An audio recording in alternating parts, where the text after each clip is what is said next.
This video is sponsored by Squarespace. Among the Marines, only one man has ever managed to scare pirates as much as, or even more than, Monkey D. Gar, in my opinion. And yep, it's Akainu, the current fleet admiral. The Cross Guild slapped him with a bounty of 5 crowns, which equals to 5 billion berry, which in my opinion tells you everything you need to know about how much the pirate world actually fears this guy. And honestly, after Marineford, can you blame them? I know if you listen to some of the viewers, the people on Twitter, the people on YouTube, they would make you think Akainu is not a threat at all. They would downplay every single thing this man has ever done, even though the story and Oda is telling them over and over and over again this guy is to be respected. They just don't get it. Maybe now, with Oda slapping a 5 billion berry bounty on him, maybe now he'll get some respect, which in my opinion shouldn't change anything because the respect should have already been there. During the Marineford War, we saw exactly why. He clashed with Whitebeard, he killed Ace, and he left a permanent scar on our main character, the future Pirate King. His Magu Magu no Mi isn't just destructive, it is the perfect weapon for someone who doesn't believe in second chances. Combine that with his idea of absolute justice, and you've got the most dangerous Marine in the history of One Piece. One Piece in our own world, dreams matter. Look at Kuina's dream to collect the Matos. It's certainly going to need willpower. But the point here is, for lofty dreams and goals, some aid is needed, and today's sponsor, Squarespace, could be just what you need. Squarespace is an amazing all-in-one website platform for entrepreneurs and dreamers to stand out and succeed in the online space. It could be at the beginning of your journey or managing an established brand. Squarespace makes it easy to create a beautiful website to engage with the audience, or even sell products and even content. But that's not all. Imagine if Kuina used Squarespace to create a bounty website for the Mato. That would be through the help of Punk Records, of course, but this makes it at least attainable. Using 2 decades of design expertise, though, the AI technology is masterful at boosting your creative potential. Receive payments in just a few clicks and give your customers more ways to pay with methods like Apple Pay, even Afterpay. How do you do that? Well, you go to squarespace.com/B.D.A. law for a free trial and 10% off your first purchase of a website or domain. Marineford wasn't just a battlefield, bro. It was Akainu's playground. He turned the entire war into a masterclass on why he deserved to be the fleet admiral. Now, Akainu didn't just punch his way through Marineford, okay? He schemed too. He manipulated Squard, one of Whitebeard's allies, into thinking Whitebeard had sold him out to save Ace. This little mind game led Squard to stab Whitebeard, causing a temporary morale crash among the pirates. I don't think it's all that temporary because it completely, this obviously changed the tide of the war. I think they were going to lose regardless, but this made it much easier. Sure, it ultimately didn't change much in the long run, but it showed that Akainu's brain can be just as dangerous as his fists. When Whitebeard entered the battlefield, right, Akainu did not waste any time throwing hands or words. He openly mocked the Yonko, calling him a relic of the past. And let's be real, nobody talks to Whitebeard like that, unless they've got a death wish or they're Akainu. Let's be honest here. The two clashed in one of the war's most intense fights. Akainu held his own a little too well for someone who was quote-unquote just an admiral and was going up against Whitebeard, the world's strongest man. At the time, that's what people said, and a Yonko. Now, while Whitebeard's Quake fruit did shake the entire battlefield, destroyed half of Marineford, Akainu still refused to stay down. Then came the moment nobody can forget, Akainu versus Ace. Fire versus magma, and honestly, it wasn't even that close. Akainu's magma completely overpowered Ace's flames. But what I like about Akainu is not just about fighting. He used Ace's mental fortitude, or the lack thereof, to disrupt him, and him running away didn't even matter. Akainu literally stopped to talk shit, took his hat off, slicked his hair back to tell him honestly the truth about Whitebeard. He was not wrong about Whitebeard. At the end of the day, he knew where to hit Ace where it hurts, and Ace turned back because, well, Akainu was chatting and he wasn't wrong.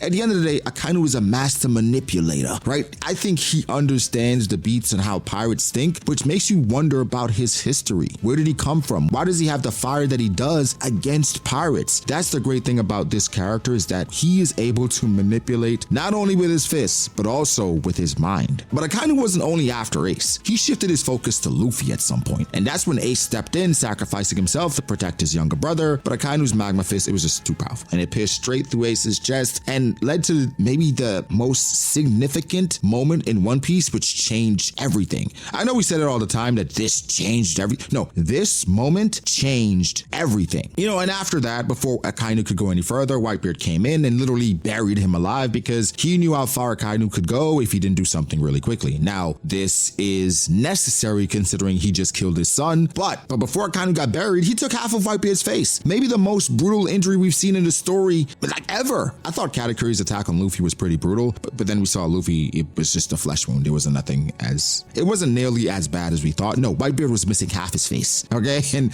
that, honestly, that's a testament to Whitebeard's legend and strength as well, because he was still going. And I mean, that man is incredible. As soon as Akainu came back from the dead, he turned his attention to Luffy and he hunted him down like a predator chasing its prey. Although Jinbei tried to shield Luffy, even he could not handle Akainu's magma, and his attack straight up pierced through Jinbei as well and left a permanent scar on Luffy. It wasn't until the Golden Boy Shanks pulled up and Akainu finally cooled off at the request of Sengoku, because literally Shanks' presence shifted the entire tone of the war though. And it forced Akainu to back down, and it ended his rampage, and it also saved Kobe in the process. Now this might be a hot take, this is not the topic of this video, but even with Shanks pulling up and Shanks deciding to go all out, he would still lose to the Marines. I'll just leave that there, process that for a second. Either way, Akainu's no mercy justice did not start in Marineford. Back during the Ohara incident, Oda showed us how far this man is truly willing to go. When the world government ordered a buster call to wipe out Ohara scholars, Akainu didn't just follow orders. He went full overkill. Now, as the civilians fled on an evacuation ship, Akainu ordered its destruction, claiming that even a tiny chance of forbidden knowledge escaping was unacceptable. Innocent lives did not matter in front of his absolute justice. Even fellow Marines like Jaguar G. Saul and Aokiji, they were not able to stomach Akainu's actions. Now let's talk about the 10-day war between Akainu and Aokiji. This clash wasn't just a fight of strength and ideologies. It was a civil war. These two admirals clashed over the fleet admiral position, and their battle became a symbol of their opposing sense of justice. Akainu's absolute justice versus Aokiji's balanced and empathetic approach, which at times I do wonder how different the Marines would be if Aokiji won. Aokiji seemingly was at a huge disadvantage due to his ice powers against Akainu's magma powers, but even then it's shaky because I think he was able to last that long because of the type of powers that he had, and that's a great way to counter Akainu's magma. Either way, for Aokiji, I commend him going against a monster like that and trying to fight for the future of the Marines. Now this fight was so insane that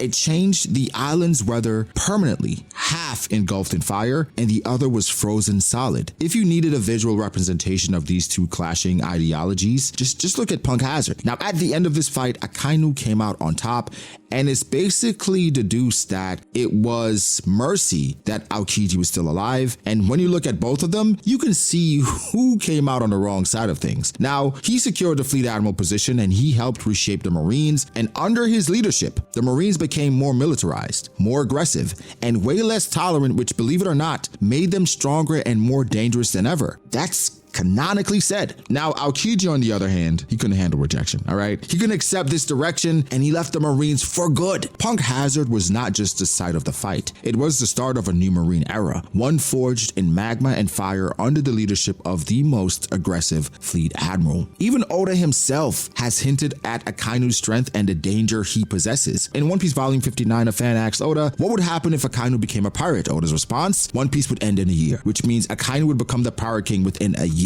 Of course, if he was a main character, you get different things that help that journey. But that's what Oda said. The author himself confirms the crazy potential of Akainu, which again is not only him finding the One Piece, that means he has the capability to overcome every single other person in the story. That is from Oda's mouth himself. If Oda said that about any other character, could be Shanks, could be Kaido, people would be like, of course, he's top one. But Akainu, for some reason, people still find a way to underestimate him. In my opinion, Oda's remarks, it speaks volumes about Akainu's terrifying strength and potential, and also his relentless determination. With the destructive power of the Magu Magu no Mi, this statement, in my opinion, is 1000% believable. Now, Oda's comment is not a serious plot point, but it highlights where Akainu stands among the most fearsome characters in One Piece. I personally don't think Akainu is the strongest character in One Piece, but I think he's clearly one of the most dangerous. Whether as Fleet Admiral or a hypothetical pirate, Akainu's sheer power and drive makes him an unstoppable force whose impact would be undeniable on either side of the law. Him having conquered Haki, would we be surprised? I'm pretty sure if Akainu was a pirate, his name would be enough to make the Yonko start sweating, because it seems like he takes no days off. Even behind the desk, yo. We should not forget that this is the man who tanked Whitebeard's Quake punches like he was warming up for the main event, defeated Aokiji and Admiral, again, one of the more impressive feats in the story. People just don't flat out 1v1 defeat top tier characters in the story. Like literally, it does not happen. But he does that, makes a donut of Roger's son, and I'm sure whenever Akainu walks into a battlefield, it makes everyone regret showing up. Even Blackbeard, off of his power trip at Marineford, he specifically said it was his era. Akainu pulls up on a ship, what does Blackbeard do? He's there with his entire crew and he runs away and says, we're not ready for that yet. Bro,